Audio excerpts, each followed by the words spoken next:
Alright, welcome back once again. We are watching another match in the qualifiers for Season 3 Championship Series. This is the round of 32. These teams have to win a lot of games in order to make it into the actual salaried Season 3 position. I'm afraid I don't know who these two teams are, and they're just getting started. I don't have time to go and look them up, so we'll just refer to them as Blue Team and Red Team in this game. I'm just catching the beginning of this match just as it starts, and I don't want to miss any of the action, so I will go ahead and look back and figure out who these teams are and put it in the description for this. When I go ahead, I will go ahead and put that in the description when I go ahead and put this video up later. Anyway, so Blue Team, we have, let's see, we have Support Zyra being played by... I can't read that, it's too small. I'll get it later. But anyway, we have Support Zyra along with Sivir. I think that's Fragnatic playing as Sivir in bottom lane. We have a mid Lee Sin, Trix from Team Fortnite playing as Lee Sin in the mid lane. In top lane, we have the lovely Shamrock Malphite being played by Inox. And jungling, we have, let's see, we have Swain Gretzky jungling as Olaf. Then on the red team, as far as the lanes go, in top lane, we have RF Legendary playing as Aurelia. Up in top, in mid, we have Fear Me, PH, Fear Me playing as Orianna. In bottom lane, we have Nerf Hunter playing as Caitlyn, and I Love Nick Wu playing as Nunu. And then in the jungle, we have Baby Eater, classy name, you stay classy, Baby Eater playing as a jungle Cho'Gath there. So those are the matchups between the two sides. I didn't really have a chance to look at starting items. Looks pretty standard. Sivir is boots 3 pots instead of the Vamp Scepter. Or, no, excuse me, not the Vamp Scepter, instead of the Long Swords. Start, which is a little bit more common these days. Oh, wow, getting in a nice double hit on the Nerf Hunter, though. Wow, that's a lot of damage coming out. Forced out the exhaust, too. So a big win right there for Blue Team, whose name, unfortunately, I do not know. Nerf Hunter took a double hit from Sivir Boomerang Blade, and I Love Nick Wu, the support Nunu, forced out the exhaust. A little bit unnecessarily. Meanwhile, in mid, Lee Sin going in for the damage. He has ignited. Orianna's going to flash back. And Lee Sin is also going to flash back, so flash is blown on both sides. Orianna still does have her ignite, so she technically does come out a little bit ahead in that exchange. Without the ignite down, with the ignite down on the other side, there'll be a little bit less kill pressure. There's also a gank getting set up in top lane. Sho is in the area. Here comes the Rupture. It will hit on Malphite. The silence as well. And will this be a kill? Will they dive for it? Aurelia's going in for it, and will get the first blood, but Malphite gets a kill back, and another kill in bottom lane. Fragnatic really taking advantage of that bottom lane. Remember, the exhaust was used earlier, so there was no exhaust to block the damage. In comes Swain Gretzky. He has popped Ghost. He has red buff. No flash on Orianna, remember, was popped earlier. And Trix will finish off the kill. So big plays coming out on either side right there. Red team did get first blood, but blue team ended up getting 1-for-1 in top lane despite the jungle gank. That's a pretty good exchange in that situation. Then their jungler went mid and made a play, taking advantage of the fact that Orianna had no flash. And in bottom lane, just in a straight 2v2, their bottom lane came out way ahead. Right now, they also were able to deny quite a bit of farm to Caitlyn on that tower. So big early advantage for blue team here. Blue team's actually ahead by over 1,000 gold, and in contrast to what I was saying in the last game, 1,000 gold this early actually is significant. To be up 1,200 gold at the 5-minute mark, that's actually a big lead. That means that they've earned about 20 to 25% more gold than the other team thus far, which is a big deal. Okay, so let's see what they've gone ahead and bought with this early gold on either side. We're in top lane right now. Let's look at that. Malphite has the Emblem of Valor. I think this is what that's called. I guess he's going towards an Aegis, perhaps? Something like that. Aurelia. They both have Crystalline Flasks. Aurelia also has a Doran's Blade and just boots. Anyway, here comes another fight, and I don't think Malphite can make it out of this. He still has no boots, and wow, he was awful pushed forward without a word there. In goes Aurelia. The ground slam, though, doing a pretty good job. Cho'Gath's going to have to hit this Rupture. He does hit the Rupture. Flash is down for Malphite, used in that last fight. You know, he's giving a good account of himself. Will he be able to get Cho? Oh my goodness, he makes it out alive. How did he do that? I cannot believe that he survived that with no boots up in top lane. He had to run so far back, but he does escape. Anyway, in bottom lane, the Zyra root does land onto Nunu, and then he takes a full double hit from the Sivir Boomerang Blade. That is a lot of damage, and Nunu does not have much sustain. All he can really do is eat creeps, and he may not have even taken a point in that skill as yet. Anyway, I was trying to talk about some of the items that we were seeing on either side. Right now, got to keep a close eye on mid lane, though, because blue team is got something in the works on Orianna in that middle lane. Lee Sin picked up a longsword. I'm assuming he's going for a brutalizer. Meanwhile, Orianna has grabbed boots to go and some more health pots to go along with her crystalline flask. There's the jump in, the undertow. Oh, this might be a little bit too deep though. Oh, a great Orianna ult combined with the Cho'Gath Rupture. This is getting completely turned around, and that is a double kill, beautifully played by the red team there, and they have just evened up the match off of that play. Overly aggressive mistake made by blue team. They went way too deep on that. That gank just wasn't there.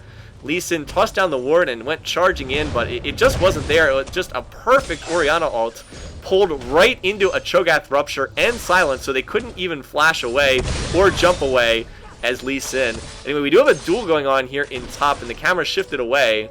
Unfortunately, it looks like that ended up being broken off by the two in top lane. So we are back in business, and this is an even match once again between the two sides. Really is out of mana, so she's not going to be able to do too much. Anyway, the one place where there is a big advantage is in bottom lane. Sivir already is up a kill on Caitlyn. She has double Doran's Blades, and the blue team clearly seems to be winning down here. There's another double hit on the Nunu, taking a lot of harass. And are they going to continue chasing this? Looks like Lee Sin's down there, but no, will not continue chasing up on that one. However, it definitely feels like Sivir has the advantage in that particular lane as they continue to push up. Cho'Gath has already gone for the mobility boots for the ability to roam to different lanes. Meanwhile, the other jungler, Jungle Olaf, is still building. Looks like he's building towards Wriggles. He just has the boots and the Madrid's Razor thus far. Alrighty, so it looks like we've got another pretty good one here. Oh, the flash in, the flash root from Zyra, and I'm not quite sure why Zyra went for that. Maybe overestimating the amount of damage they could do, because that didn't work out. The one way that this can work out is if blue team makes a play for Dragon right now, they would get it. Both members of bottom lane went back for red team. Orianna having to farm at her tower. They might... I'm just not sure why she did that. I guess she thought she could get a kill, but it really was not there in the end. Now, blue team is denying a lot of farm on that tower in bottom lane, so that's a nice advantage right there.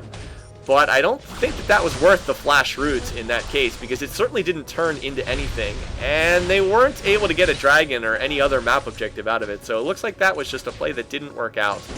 Still, Sivir, as I said, was able to deny a lot of farm on that bottom tower, and that's why Sivir is now ahead by quite a bit in terms of the minion kills. Oh, missed out on the cannon creep too. It was left with just a sliver of life left, so that's going to pain Caitlyn quite a bit. Anyway, she's got a Vamp Scepter now for sustain. Needed to get that early on because there's no way to heal. Meanwhile, Sivir over there has two Dorans. We'll use the two Doran's Blades for a sustain.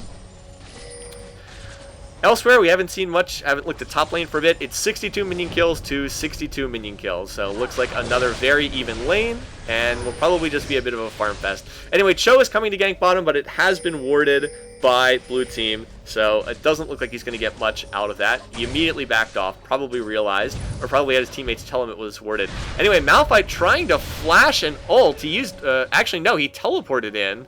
He didn't actually flash. He teleported in and then ulted, but did not hit, and it's a bit of a waste of Malphite's teleport, really, in all honesty. Not really what you're looking for right there. Sivir is going to walk right over the Caitlyn trap with the spell shield. Kind of nice. Sivir is a pretty hard counter to support Nunu, because when Nunu tries to toss his ice ball on you, you just spell shield it and walk away. And Sivir works just very well against Taric for the same reason. You just spell shield the stun. Anyway, Lee Sin going in. Uh-oh, this might be a little bit too aggressive. There's the silence. Another nice Orianna ult. In comes Olaf, but not able to turn it around. And Orianna's been making the plays together with Cho here in mid. Let's see if red team now is going to try to force something at Dragon off of that. They've just killed the mid laner for the blue team. We'll see if they try to make a play there. They are pushed up in bot, but no, looks like they're not going to go. Looks like they feel that it's a little bit too risky. They don't have a pink or an oracle, so decided to just back off right there. Aurelia getting a little bit ahead in top lane now, is pushed out to a little over a 10 minion kill lead. Malphite will largely equalize when it hits the tower. But yeah, so here we go. This is what I've been mentioning for a while. When these teams have the advantage, they want to look to do something at Dragon, and red team, after getting the kill mid, certainly does have the local advantage. Malphite does not have his teleport up either, kind of wasted that. Malphite has no mana, can really only just last hit at tower. And that should... was that a dragon? Did the dragon actually fall? I don't think it did. I never saw it go down. Anyway, Aurelia going for the dive right here. Will get it. Malphite had no mana. He did not have ult up. Didn't really matter, but he couldn't even ground slam there. He just didn't have any mana whatsoever. And so he's going to go down. Now blue team is the one making a play for dragon. So we may see a 4-on-4 fight down here. Everyone except the top laners. There's the Sivir ult getting popped. Oh, it's Smite stolen by Cho'Gath, by Baby Eater, feasting. No, he didn't feast it. He used his Smite, running in there and smiting it. So a nice play there by Cho'Gath, getting in the very nicely timed Smite to steal that away. Really no other opportunity to take that. And to trade one for Dragon is a good exchange for red team. That's going to help get them out to a little over 1,000 gold lead. Anyway, the fight continues in bottom lane. Here comes the Nunu ult, and it's going to work okay. Not too bad, but it does seem to have slowed Zyra. The exhaust comes out onto Sivir right there. So yeah, that actually did work quite well. And meanwhile, now Orianna seems to be exerting a little bit of control in mid too. Lee Sin does have the Brutalizer. Probably going for... I'm not sure what he's going for with his second item there. A Vamp Scepter probably. And now diving on Sivir right now. Will we see the same thing we just saw on top? Yes! Another successful dive from red team. And now they've started to open up a lead here. They just got a tower dive kill in top and in bottom. They actually just went 2-0 in bottom. And they also were able to smite steal that dragon away. Plus, Orianna has been starting to push around Lee Sin a little bit mid. So starting to look good for the red team here. Now have about a 2,000 gold lead, and look at these minions now getting denied on bottom tower as Kate just sits there auto-attacking away. She won't get the tower, but she will deny a lot of minions that Sivir won't have a chance to get. Sivir's going to lose a lot of farm, about 3 full waves off of this, and that's, you know, that's a lot of gold to be missing out. That's a good 15, almost 20 minions on 3 waves. Zyra will get a little bit of that, but she won't get all of it. Alright, so let's look at what's going on. Aurelia rushing the Stinger of all items. That's kind of an odd choice. I'm genuinely curious as to what this is going to turn into. Does she want Nashor's Tooth? Or I think that... does that also build into Zephyr now? Perhaps that item? I do not know. I'm sorry, I'm not an expert on all of the sort of unusual, wacky, unorthodox stuff that people can build. Anyway, Aurelia clearly seems to be ahead in this matchup right now. Was that the Malphite ult used? Yes, and it's not going to turn into anything. So this game has seen very poor usage of Malphite ult thus far. Inex has ulted twice and has not really done anything with it. I realized he was trying to set up a gank by the jungle Olaf by swaying Gretzky, but that just didn't happen. So not the best, not the best Malphite play so far. And Aurelia definitely seems to be winning in that top lane.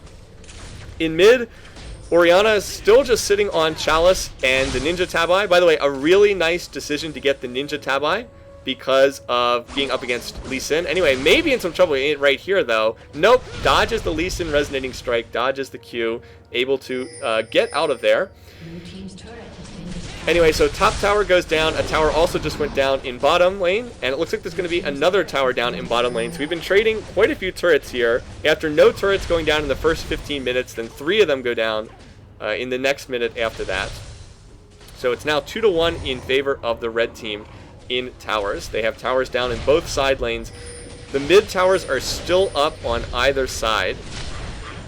What else do we have here? Let's look at the bottom lanes. The 2 bottom laners are building very similarly. They both have gotten the Berserker Greaves. They both have gotten the BF Sword. And Kate has a Vamp Scepter, whereas Sivir has another Doran's Blade. Anyway, the pressure is coming mid right now, and it looks like red team may have caught blue team out a little bit here. Let's see if they can turn and counter this.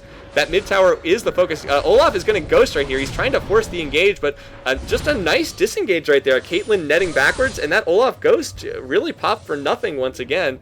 If anything, if the blue team ever looks back at this and has regrets later, if this doesn't go their way, a lot of summoners and ultimates used by the blue team that have just not gotten them anything, unfortunately for them. We've seen too many ults and summoners just popped at that where it looked like they were going to fight, and then the red team just disengaged and there was no fight, and all of a sudden there was a summoner spell wasted on the side of the blue team. Anyway, Lee Sin's going in. I'm not sure he wants to do that, though. Oh, he's going to manage to avoid the rupture just barely. That might not have gone so well otherwise. And there are a lot of people hanging out mid because the side lanes are pretty heavily pushed. If you look at the red team's perspective right now, both side lanes very heavily pushed. They really have nowhere to go except to mid lane. And that's one of the reasons why we're seeing the pressure coming there from the red team. Anyway, Aurelia playing very aggressively. Look how far forward she is, but also look at the ward coverage. There's a ward at the entrance near Baron. There's another ward over by their Wraiths, and there's a ward at the blue buff of the other team. So those wards will allow Aurelia to push forward, and she'll be able to farm up here in safety.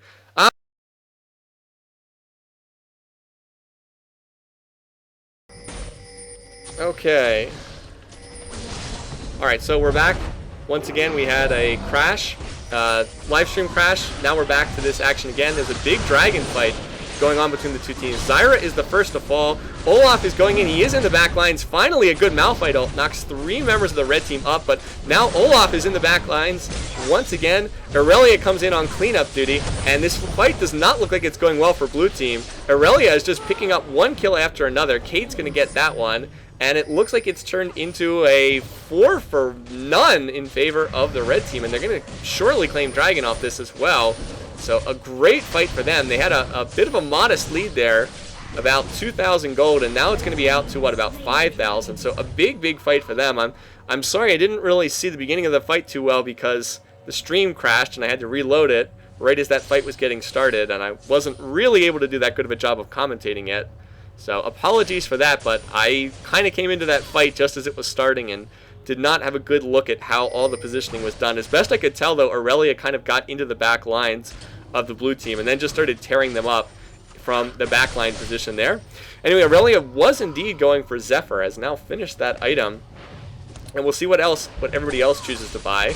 Right now, Malphite, again, so far forward right now, and he does not have wards to support being that far forward. It's going to be hard to see him making it out of this one. But Aurelia is going to decide to farm at tower rather than try to chase that one. I'm a little surprised she didn't continue following up on that. But I guess she decided she just wanted to clear the tower and go ahead and make use of that farm right there. Elsewhere, let's see what's been finished. Kate now has her Infinity Edge. That's a major upgrade in power for her. Kate has Infinity Edge against Bloodthirster on Sivir. Kate is probably doing more damage in most circumstances now. If she can use her range effectively, she'll be in really good shape in the team fights. Cho has finished an Aegis and a Philosopher's Stone. He has not turned his Hunter's Machete into anything, just content to let it sit there. I guess I'm a little surprised. I do think it's a little strange to get the Philo Stone and not just get the Spirit Stone, which does almost exactly the same thing. But I guess he wanted the passive gold generation coming in. Orianna Chalice, looks like she's building a Death Cap probably as her next item. We already mentioned Aurelia. Let's see, elsewhere, we see that Lee Sin has his Brutalizer. He's probably going for the Black Cleaver soon. He also has Merc Treads for the Magic Resist. We mentioned Sivir has the Bloodthirster, probably Phantom Dancer next, perhaps, or something that builds out a Zeal in any case. Olaf still has not finished any items. He's got half of about 3 different items. And Malphite has the Sunfire Cape. Anyway, right now, blue team is pressuring in mid. Gets off a silence. The Cho'Gath Rupture will not hit, but the silence did. And red team is going to rally and force blue team off of their tower. Everybody's there except Malphite, but of course Malphite has teleport. And are they going to just tank this tower? It looks like they are just going to tank this one and finish it off. So they will get the mid tower. Malphite will likely get top tower shortly. We'll see if he chooses to teleport in. A little bit of pressure on the red team here to do something just because Malphite is off split pushing and he does have the teleport. At the same time, there goes the tower. At the same time, red team is stronger, so they can be aggressive. And here comes the teleport right there. Aurelia getting cut out from the rest of the team. She's going to need some crazy dashes to escape this. There comes the Malphite ult. It's pretty good. Nunu ult interrupted by that, but red team still doing a pretty good job here despite tanking those tower shots. Cho'Gath will be the first one to go down. Now Aurelia is in the midst of the team once again, getting off those Qs. Nunu will fall in the backlines now. Wow, everybody's so low. Where is that Karthus ult against the blue team right there? So they actually do go 2 for 1. Oh, the Kate ult coming out, not enough damage. So even though the blue team won that fight 2 for 1, they didn't really win the fight because they lost mid tower. And I would definitely rather go 1 for 2 and take the tower than vice versa. So a pretty good push by red team in that fight, and they do seem to be snowballing this game the longer it goes on. Now they've gotten it from a 5k gold lead up to a 6k gold lead, and they are pretty far ahead in the tower department, 4-2. So that fight went reasonably well for blue team. They got a good Malphite ult, hit most members of the team. I wasn't able to see Sivir's positioning that well. I think she was reasonably safe. She didn't die in the fight, so she must have been in pretty good shape. Now the immediate counter push, they should get mid tower off this. Again, this is quite standard. After the fight, just immediately run mid and get that tower. So are able to trade back for another tower. That's a good response. Still, they've lost 2 towers in mid. Red team still only has lost 1.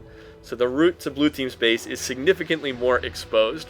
Alright, it's once again at about a 6,000 gold lead. Baron will likely be a major objective coming up. It's still a little bit early, perhaps, but either team is definitely strong enough now to sneak out a Baron and be able to claim it from the other one. We also have Dragon up in about 2 minutes from right now. We'll likely see more action around Dragon. And in the meantime, it'll just be a matter of trying to catch people out. Oh, look at this. There's a ward in the little brush. By the way, that's one of the best places to put a ward right now, because without an Oracle, it's very difficult to clear a ward in that brush. Both teams have wards in there. You can put down a pink at Baron, and a ward in that little brush next to it will not be spotted by the pink. So it's a very nice place to put one down. In terms of items, Orianna was not rushing Deathcap. She actually was rushing Azanya's Hourglass, and she will have that available for use in upcoming fights. Cho'Gath has finished the Runic Bulwark. That's a very key item against the magic damage of the other team. They actually don't have that much magic damage. Malphite probably does the most magic damage, actually, on the team. And oh, look at this. We've got the cheeky Baron attempt right here, putting Cho in mid as a decoy, making it look like they're not going for Baron, while the other 4 members all do. Look at this. And by the way, look at Kate's positioning, shooting at Baron over the wall. She's, I believe, the only champ that can do that out of the ADs. So this could go very well, or it could go very poorly, and they're going to get it. A very, very aggressive play, but it works out. Risky, but it works. Nunu now getting off a nice ult right there. Malphite in the middle of the team. Here comes Lee Sin as well. Where is the damage going to come out next? Orianna gets 1 kill. Swain Gretzky is running away for his life. He can't be disabled. Unfortunately, Zyra can't say the same thing. Dodges the rupture, but there is the equilibrium strike. That is going to be another kill, and everybody else very, very low on the part of the blue team there. Will they be able to chase this down? Yes, Aurelia gets it, and that could be the game here for all intents and purposes. Red team's not going to win on this push, or at least I don't think they're going to, but they're going to get mid inhibitor, and they will likely get bottom tower as well off of this, and they are now in a commanding lead. That was a risky play to go for that Baron, but they showed Cho'Gath mid. Their jungler, by the way. You would assume that the team's not going to go for Baron if they've got their jungler in the mid lane like that, but everyone else was at Baron. They did have a pink ward there. They realized the other team didn't have any wards, and they just went for it, and it worked out perfectly. Very risky. Wow, look at that Cho just tanking the tower. Risky play. Could have been disastrous if blue team got up there and was able to interrupt, but they did not, and it works out brilliantly. So now a 10k gold lead, the inhib down in mid. Red team also has Baron buff, and they're going to be in the driver's seat going forward. It's now up to them to lose this game. Blue team can't really win it. Red team can only lose it from this position. If they stay grouped and they protect Caitlyn, they probably will be able to win this game. They will have to start to make some big mistakes at this point. Alrighty, well, what else is going on here? That was quite action-packed. I'm curious that this Aurelia build has worked out so well. I have not seen this Aurelia build before. Zephyr into Warmogs. It's basically playing her as a tank, like a straight tank, because she really doesn't have much in the way of damage items. Zephyr gives her movement speed and attack speed, but it doesn't give her much in the way of damage. So just playing her as really someone who can soak up damage, then using Aurelia and Cho'Gath as that very, very tanky front line, and it seems to be working for them. Meanwhile, Orianna now going towards her death cap. She is not built towards the Unholy Grail, which is what you usually see. Bit of an unorthodox build right there. Kate is, let's see, she's got the Zeal. She may be going for Last Whisper with the pickaxe. Hard to say at this point. Nunu's got more support stuff. Not too much else to say. On the other side, Lee Sin's got his Bloodthirster and Brutalizer. Sivir is Bloodthirster, Phantom Dancer. Olaf has a Wriggles and the Giant's Belt, and then Malphite is also building straight tank, in much the way that Cho'Gath is. However, I did notice that there's no Aegis on the blue team, and that's probably a bit of a mistake. You really do want at least one Aegis. Having the Runic Bulwark on the red team definitely has helped them in these team fights. Anyway, Lee Sin was split pushing in bot, but he's not really going to be able to achieve anything in the way of towers. In the meantime, the red team went ahead and pushed the tower in top lane. There was no real fight over it. Blue team just backed off, knowing they couldn't engage. Couldn't fight that 4v4. We will have to see where red team goes next. I would assume that they're just going to siege up one of the outer towers. That would be my guess anyway. Somebody just went back to buy. Nunu just went back to buy. What did he get?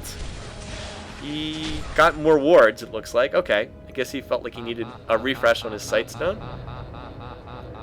There's the Nunubot laugh. Directed camera zooms right in on Nunubot's laughter. Anyway, Kate did go back and get Last Whisper. It looks like they were waiting on Kate to get Last Whisper, and at this point they need to siege up one of the towers, either in top or bottom. They've got all the outer towers. They've got Baron buff. They have that regen ticking in their favor. They just need to group and try to siege up one of those towers. They have Kate's extreme long-range poke. And no, actually, their Baron buff's out. Okay. Yeah, okay, great, thanks. We don't need to hear the laugh constantly. So we'll see. Oh, they managed to... It looks like they've caught Lee Sin out right here. Camera, show it to us. And gonna get the silence initially. Nicely played by Lee Sin. Initially showed a move backwards, and then juked backwards, and then moved forwards. He also did flash there. I'm not 100% sure he needed to flash. Perhaps. Better safe than sorry, I suppose. But that flash will be down now for the next fight. One other thing that's characterized this game is by sending Lee Sin mid, the idea is he's just going to bully around the enemy mid laner. For example, Orianna's not going to have that much armor. You'd think that Lee Sin will just bully her around and get a big advantage in lane. That didn't really happen in this game. Orianna didn't seem to have too much trouble laning, so that's another reason why red team's in good shape. Anyway, the initiation comes in. Malphite ult, Sivir ult. Here comes the Nunu ult to try to zone people away. Lots of damage being exchanged on both sides. Aurelia is in the back lines. She will pick off, or no, Orianna will pick off the first kill. Malphite going to fall next. Down goes Zyra to the support Nunu. Now Lee Sin has been exhausted as well. He will also fall. Double kill for the support Nunu, and that will be game. An aggressive engage coming out from blue team, and it just didn't work. They're just too far behind.